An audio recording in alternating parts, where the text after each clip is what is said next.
کریم علیہ السلام کے تعلق کی 4 بنیادیں بھی آتی ہیں۔ اختصار کے ساتھ میں ان پر آپ کے سامنے بات کروں گا تاکہ کوشش کریں کہ وہ 4 بنیادیں ہمارے اندر پیدا ہو جائیں۔ سب سے بڑا تعلق دنیا اور آخرت میں ہماری عزت و آبرو آقا کریم علیہ السلام کے نام کے ساتھ ہے۔ رسول اللہ صلی اللہ علیہ وسلم کی امتی ہونے کی حیثیت سے سب سے بڑی ہماری عزت یہی ہے کہ ہم ان کے امتی ہیں۔ فالذین آمنوا بہ، سب سے پہلی بنیاد کیا ہے؟ آقا کریم علیہ السلام پر ایمان لانا کہ وہ اللہ کے پیغمبر ہیں، نبی ہیں، رسول ہیں، خاتم النبیین ہیں۔ اللہ نے نبوت اور رسالت کی تکمیل ان پہ کر دی، مکمل کر دیا۔ جو آدم علیہ السلام سے نبوت کا سلسلہ چلا تھا، کریم آقا علیہ السلام پہ آ کے مکمل ہو گیا ہے۔ اب آقا کریم علیہ السلام کے بعد جو بھی دعویٰ کرے گا وہ کذاب ہوگا، وہ جھوٹا ہوگا، نبی نہیں ہو سکتا۔ قیامت کی صبح آ سکتی ہے، آقا کریم علیہ السلام کے بعد کوئی نبی نہیں ہو سکتا۔ میرے اور آپ کے کریم آقا علیہ السلام نے ایک حدیث مبارکہ میں فرمایا، لی خمسۃ اسماء، میرے 5 نام ہیں۔ صحیح بخاری اور مسلم کی حدیث ہے، فرمایا انا محمد، میں محمد صلی اللہ علیہ وسلم۔ یہ قاری صاحب کہہ رہے تھے تھوڑا سا اپنی زبانوں کو ہلایا کیجیے۔ فرمایا ابخل الناس ذکرت عنہ فلم یصلی، سب سے بخیل بندہ دیکھنا ہے تو اسے دیکھو جس کے سامنے میرا نام لیا جائے وہ درود نہ پڑھے، سمجھے یہ سب سے بخیل ہے۔ اور دوسری حدیث میں آقا فرماتے ہیں قیامت کے دن سب سے میرے قریب وہ ہوگا جو کثرت سے مجھ پہ درود پڑھنے والا ہے۔ تو آقا نے کیا فرمایا، لی خمسۃ اسماء، میرے 5 نام ہیں۔ انا محمد، میں محمد ہوں صلی اللہ علیہ وسلم۔ انا احمد، میں احمد ہوں۔ محمد کون؟ کائنات میں سب سے زیادہ جس کی تعریف ہو، کائنات میں جس کی سب سے زیادہ تعریف، آقا سے بڑھ کر کائنات میں کسی کی تعریف ہو سکتی ہے؟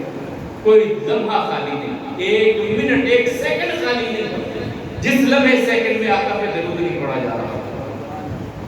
انا احمد، میں احمد ہوں، کائنات میں سب سے زیادہ اپنے رب کی حمد کہنے والے۔ انا العاشق، انا الماحی الذی یمحو اللہ بالکفر، میں ماہی ہوں، اللہ نے میرے ساتھ کفر کو مٹایا۔ انا الحاشر، چوتھا نام میرا حاشر ہے۔ یحشر الناس علی قدمی، لوگ میرے قدم پہ قیامت کے دن کھڑے ہوں گے۔ وانا العاقب، میرا 5واں نام عاقب ہے۔ الذی لیس بعدہ نبی، کہ جس کے بعد پھر کوئی نبی نہیں ہے۔ یہ آقا علیہ السلام نے فرمایا۔ ہمارا ایمان، فالذین آمنوا، پہلی بنیاد کیا ہے؟ آقا علیہ السلام کو اللہ کا پیغمبر، خاتم النبیین ماننا، یہ تسلیم کرنا کہ محبوب خدا ہمارے بھی محبوب ہیں، ہماری آنکھوں کی ٹھنڈک ہے کریم آقا علیہ السلام، یہ تسلیم کرنا۔ آمنوا بہ، دوسرا وعزروا، عزت، ادب، احترام۔ کائنات میں سب سے بڑھ کر خاندان، قوم، قبیلہ، رشتہ داریاں سب کچھ پیچھے، سب سے بڑھ کر عزت، احترام، ہمارے دلوں میں محبت محمد رسول اللہ صلی اللہ علیہ وسلم۔ ایسی عزت کہ آقا کی بات آئے تو آنکھوں میں آنسو آئے، سر جھک جاتا ہے کہ ہمارے آقا کی بات آ گئی، رسول اللہ صلی اللہ علیہ وسلم کی بات آ گئی، پھر چوں چلا میں منع کیا، پھر کچھ بھی نہیں۔ یہ محبت پہلے، احترام ایسا آقا کریم علیہ السلام کا کہ آقا کی بات آ جائے پھر کوئی دوسری بات نہیں۔ ایک چھوٹا سا واقعہ سنائے، شراب کی حرمت کی آیات اتنی کریم آقا علیہ السلام کی سورہ مائدہ میں 3 بار اس کے احکامات قرآن کریم میں، سورہ بقرہ میں، سورہ نساء میں اور سورہ مائدہ میں۔ سورہ مائدہ کی آیات اتنی، آقا علیہ السلام نے منادی کرنے والے کو بھیجا، جاؤ مدینے میں منادی کر دو کہ اللہ نے شراب اور جوئے کو حرام کر دیا ہے۔ حضرت انس بن مالک کہتے ہیں رضی اللہ عنہ کہ میں گھر میں تھا، اپنے چچا کے ابو طلحہ رضی اللہ تعالیٰ، ان کے دوست تھے، شراب کا دور چل رہا تھا، ابھی حرام ہوئی نہیں تھی، وہ پی رہے تھے کہ باہر اعلان ہونے لگا۔ میرے چچا نے کہا بیٹا باہر سن کے آؤ کیا اعلان ہو رہا ہے۔ میں نے باہر نکلا، اعلان کرنے والے سے پوچھا، اے منادی کرنے والے کس چیز کی ندا دے رہا ہے، کس چیز کا پیغام دے رہا ہے؟ کہا اللہ نے شراب کی حرمت کی آیات اتار دی ہیں، رسول اللہ صلی اللہ علیہ وسلم نے اعلان کرنے کے لیے مجھ کو بھیجا ہے۔ میں اندر واپس گیا تو میرے چچا کہنے لگے ابو طلحہ انس کیا اعلان ہو رہا تھا؟ میں نے کہا یار چچا جان، رسول اللہ صلی اللہ علیہ وسلم کی طرف سے سے اعلان تھا کہ اللہ نے شراب حرام کر دی ہے. اب ہاتھ میں وہ پیالہ ہے، وہ گلاس ہے، جو بھی ہے، ایسے پکڑا ہے، ایسے ہی بات ہاں رسول اللہ صلی اللہ علیہ وسلم نے حرام کر، اللہ نے حرام کر دیا، رسول اللہ صلی اللہ علیہ وسلم نے، بیٹا اسے لے جاؤ نالی میں بہا جاؤ. یہ اب ہونٹوں تک نہیں آ سکتی، یہ ہاتھ میں پیالہ ہے، ہونٹوں تک نہیں آ سکتا. ہمارا جیسا بھائی اب تو پی لو نا، پھر نہ کہا نہیں، اب کانوں میں پیغام اللہ کے رسول صلی اللہ علیہ وسلم کا پہنچ گیا، اب یہ میرے ہونٹوں تک نہیں جا سکتی، یہ نالی میں جائے گی. یہ ہے عزت کرنا، یہ ہے احترام کرنا. حضرت انس ہی کہتے ہیں رضی اللہ تعالیٰ عنہ، طبرانی کی روایت ہے، خطبنا رسول اللہ صلی اللہ علیہ وسلم ذات یوم، ایک دن خطبہ دے رہے تھے رسول اللہ صلی اللہ علیہ وسلم ہمیں، فقال اجلسوا، قرآن خطبہ کا بیٹھ جاؤ. عبداللہ بن رواحہ رضی اللہ عنہ گلی میں گئے، جیسے ابھی گلی میں آواز چلی گئی وہ وہیں پہ بیٹھ گئے. عبداللہ بن رواحہ، ایک عبداللہ بن مسعود کا واقعہ، ایک عبداللہ بن رواحہ، وہیں پہ بیٹھ گئے. فلما اطلع النبی صلی اللہ علیہ وسلم علیہ، نبی صلی اللہ علیہ وسلم کو بات میں بتلایا گیا یا رسول اللہ عبداللہ بن رواحہ اس وقت کا باہر گلی میں بیٹھا ہے، جب سے آپ نے کہا بیٹھ جاؤ وہ وہیں بیٹھ گئے، وہیں گلی میں بیٹھ گئے. رسول اللہ صلی اللہ علیہ وسلم دعا کی، یا اللہ اس کی اس حرص کو اور زیادہ کر دے، جو محبت اس کے دل میں تیری اور تیرے رسول کی ہے اسے قبول کر کے اور زیادہ کر دے. زادہ اللہ علی طاعت اللہ وعلی طاعت رسولہ. فالذین آمنوا، پہلی بنیاد ایمان لانا، دوسری بنیاد وعظموا، ادب احترام کرنا رسول اللہ صلی اللہ علیہ وسلم کا. اور ادب احترام میں سب سے بڑھ کر کیا چیز کہ جب رسول اللہ صلی اللہ علیہ وسلم کی بات آ جائے پھر بڑا چھوٹا نفع نقصان پھر نہیں دیکھنا. اب آقا کی بات آ گئی ہے اسے مان لینے میں فائدہ ہے، آقا کی بات کو مان لینے میں فائدہ ہے، اور آقا کی بات کو چھوڑ دینے میں نقصان ہی نقصان ہے. دنیا کے لحاظ سے آپ کو جتنے مرضی فائدے حاصل ہو جائیں وہ کوئی فائدہ نہیں ہے. وَعَزَّرُوا وَنَصَرُوا، نصرت کرنی ہے رسول اللہ صلی اللہ علیہ وسلم کی. نصرت کیا ہے؟ وہ ایک روشنی لے کر کے آئے گا، اس روشنی کو دنیا تک پھیلانا ہے، ان کے پیغام کو انسانوں تک پہنچانا ہے، رسول اللہ صلی اللہ علیہ وسلم کی بات کو آگے پھیلانا ہے، لوگوں کی زندگیوں کے اندھیرے ختم کرنے ہیں، روشنی لانی ہے لوگوں کی زندگیوں میں. انہیں بتلانا ہے کہ ہمارے کریم آقا کی زندگی اتنی روشن ہے کہ جس کے بارے میں خود آقا فرماتے ہیں اترکوا علی ملت بیضاء لیلھا کنہارھا، میں اتنے روشن دین پہ چھوڑ کے جا رہا ہوں جس کی راتیں بھی دن کی طرح روشن ہیں، راتیں بھی دن کی طرح روشن ہیں.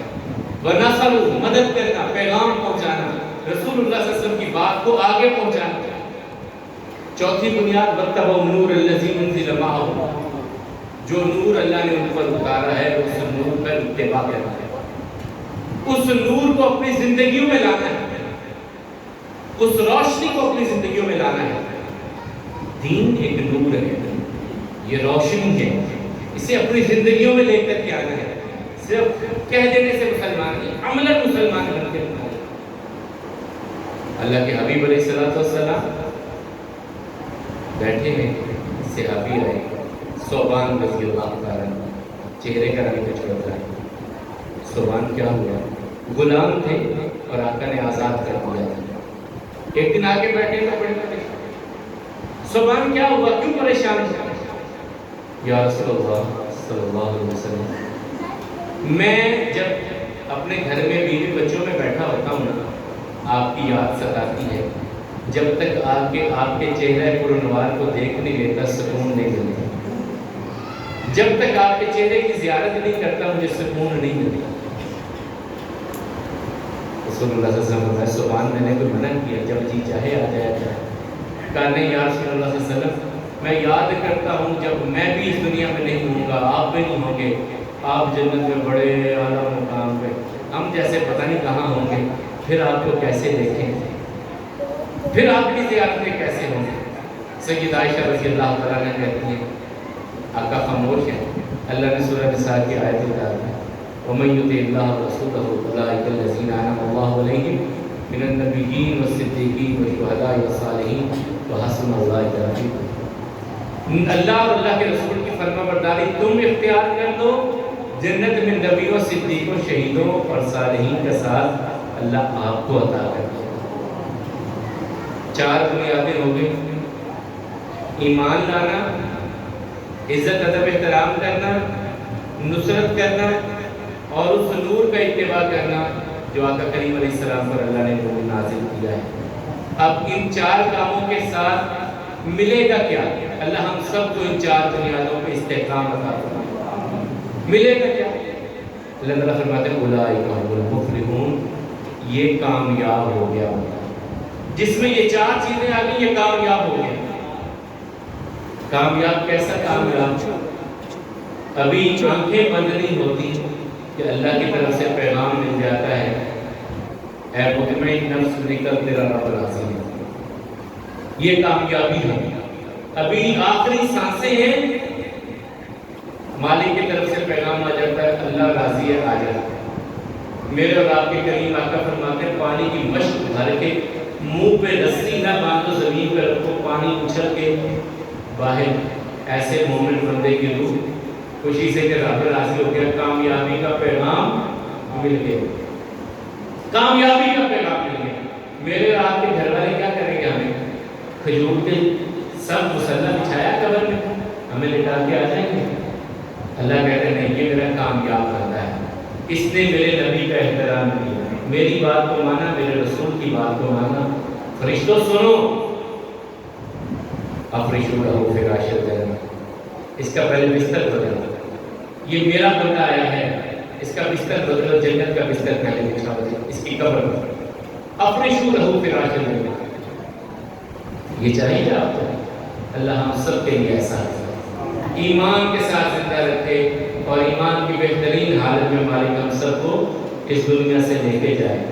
یہ کامیابیوں کے سلسلے ہیں جو اللہ نے کہا نا 4 کام تم کرو، کامیابیاں تمہارا مقدر، ان کامیابیوں کا سلسلہ شروع ہے۔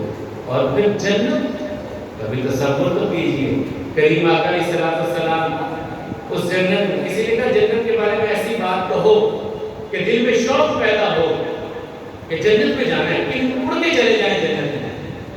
کہا وہاں آقا کریم علیہ السلام جن کو دیکھنے کو آنکھیں ترستی ہیں وہ اسی جنت میں ہوں گے، اور آقا کی دیدار جنت، اور پھر اس سے بھی ایک اور بڑی چیز، آقا کریم علیہ السلام فرماتے ہیں کہ جنت میں ہوں گے، اللہ تعالیٰ پوچھیں گے، آواز دی جائے گی، اہل جنت راضی ہو؟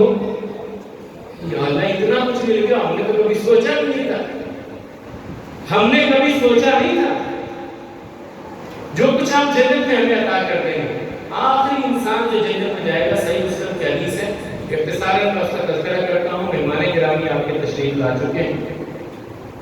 رسول اللہ صلی اللہ علیہ وسلم فرماتے ہیں آخری جنت میں جانے والے کو اللہ اتنی جگہ دیں گے کہ زمین و آسمان کا خلا بھر جائے، یہ آخری جانے والا ہے، اسے جنت میں اتنا مقام اللہ تعالیٰ عطا فرمائیں گے۔ اللہ کے مخاطبین ہم سب کو جنت الفردوس عطا فرمائے، جہنم سے اپنی پناہ عطا فرمائے، دین کی راہوں میں چلنے کی توفیق عطا فرمائے، جو سنا ہے اس کے عمل کرنے کی توفیق عطا فرمائے، ہم سب کی کمیوں کو تحقیق سے درگزر فرمائے۔ اب تفسیری کتاب مولانا بنیامین حافظ صاحب تشریف لا چکے ہیں، ان کا ہوگا، تو بات سننے کے لیے پوری توجہ کے ساتھ بیٹھیں، پوری توجہ کے ساتھ، اور سن کے کوشش کیجئے کہ کوئی بات آپ کے عمل میں آ جائے۔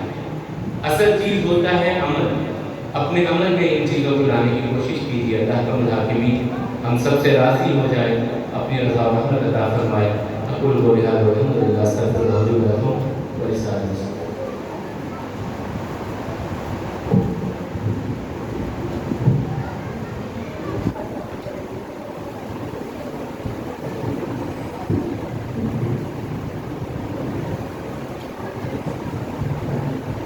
خطیب پاکستان حضرت مولانا حافظ محمد بنیامین عابد صاحب جو کہ تشریف لا چکے ہیں، انشاءاللہ تھوڑی دیر کے بعد ان کا خطاب شروع ہو